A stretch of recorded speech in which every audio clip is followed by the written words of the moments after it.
नमस्कार दोस्तों, स्वागत है आपका अपने चैनल एस्ट्रोलॉजिकल गुरुजी में। और हमसे जुड़ने के लिए हमारे चैनल को सब्सक्राइब कर सकते हैं और साथ में ही बेल आइकन को दबाएं, जिससे आगे आने वाली वीडियो की नोटिफिकेशन आपको मिल सके।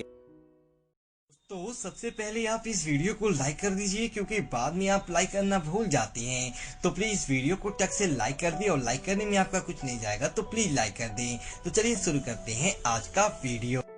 दोस्तों, कौन नहीं चाहता कि वो जिंदगी में आगे बढ़े, तरक्की करे और एक शांति में जिंदगी जिए। हर किसी का यही तो सपना होता है, परंतु कितने लोग सच में ऐसा कर पाते हैं? शायद केवल 1% लोग, जी या फिर उससे भी कम लोग।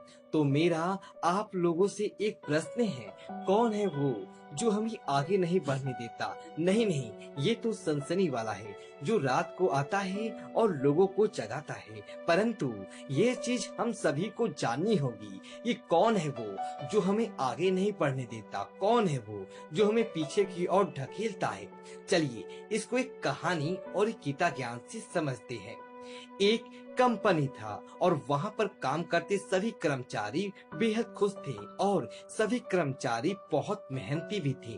सभी कर्मचारी अपना कार्य बड़ी अच्छे से करते थे, और कंपनी के जो मालिक थे वो भी शायद ही हिसाब से बेहद खुश थे। परंतु इस कंपनी का जो सुपरवाइजर था वो कंपनी के मैनेजर से जरा भी खुश नहीं था। हालांकि कंपनी की मैनेजर और सुपरवाइजर के वेतन में बहुत अधिक अंतर तो नहीं था, परंतु फिर भी सुपरवाइजर था कि हर बात के लिए मैनेजर को ही उत्तरदायी ठहराता था। किसी भी कर्मचारी ने एक छुट्टी ले ली तो भी सीधा इंजाम मैनेजर पर। बस आप ये समझ लीजिए कि अगर शहर में बारिश हुई तो भी सुपरवाइजर मैनेजर को ही उत्तरदायी ठहराता, और अगर शहर में बारिश नहीं हुई तो भी मैनेजर को ही उत्तरदायी ठहराया जाता।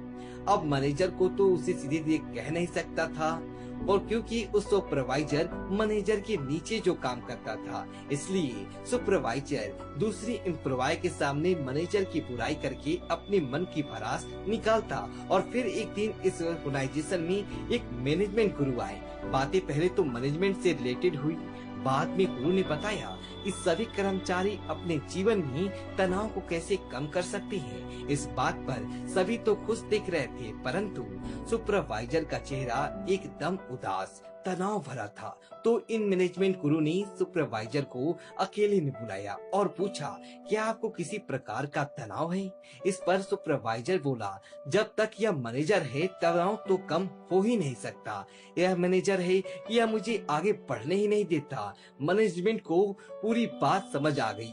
मैनेजमेंट गुरु ने कहा, कोई बात नहीं, आप कल आना, कल तक तुम्हारी समस्या का समाधान मिल जाएगा। और अगले दिन जब यह मैनेजमेंट गुरु आए तो सुपरवाइजर को बोले, आज उस व्यक्ति की मृत्यु हो गई जो तुम्हें आगे बढ़ने ही नहीं देता था। सुपरवाइजर अंदर से तो बेहद खुश था, चलो बला टली, परंतु ऊपर ऊपर से थोड़ा सा चेहरा बनाने लगा। रोने कहा, सामने वाले कमरे में जाओ और उस व्यक्ति की दर्शन कर लो जो तुम्हें आगे नहीं बढ़ने दे रहा था। सुपरवाइजर ने मन ही मन में सोचा, मैनेजर भगवान के पास जा चुका है, अब जाकर उसके शरीर के दर्शन करके मगरमच्छ के आंसू बहा आते हैं। परंतु जब सुपरवाइजर आता लेके कमरे में गया तो सूजी क्षण में उदास चेहरा लेकर बाहर आ गया। गुरु ने पूछा, क्या हुआ? दर्शन नहीं हो उस व्यक्ति की जो तुम्हें आगे नहीं बढ़ने दे रहा था और जिसकी आज मृत्यु हो गई है? सुपरवाइजर को गुरु पर क्रोध तो बहुत आया, परंतु कुछ कर नहीं सकता था। तो गुरुजी ने पूछा, देखा तुमने क्या था कमरे में? सुपरवाइजर बोला, कमरे में चारों तरफ तो शीशे लगे थे और मेरे सिवा और कोई भी ना था वहाँ पर। आप गुरुजी ने सारा राज खोला और बोला, याद रखो, इस दुनिया में अगर कोई है जो इतना ताकतवर है कि जो तुम्हें आगे ना बढ़ने दे, तो स्वयं तुम हो। और तुम ही इतनी ताकतवर हो कि तुम चाहो तो तुम अपने जीवन में क्रांति ला सकते हो, और किसी की इतनी हिम्मत ही नहीं है कि वो तुम्हें आगे ना बढ़ने दे। और तुम्हारा जीवन कभी नहीं बदलने वाला अगर तुम्हारा दोस्त बदले, तुम्हारे पिता बदले या तुम्हारा बॉस बदले, परंतु अगर तुम बदल जाओ तो तुम्हारा जीवन भी बदल जाएगा।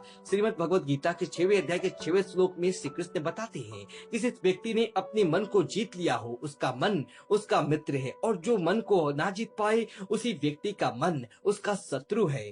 हरे कृष्ण दोस्तों। दोस्तों यदि आपको वीडियो चली तो वीडियो को लाइक करिए और कमेंट बॉक्स में जय श्री राम लिखिए और हमारे चैनल को सब्सक्राइब करें। धन्यवाद दोस्तों।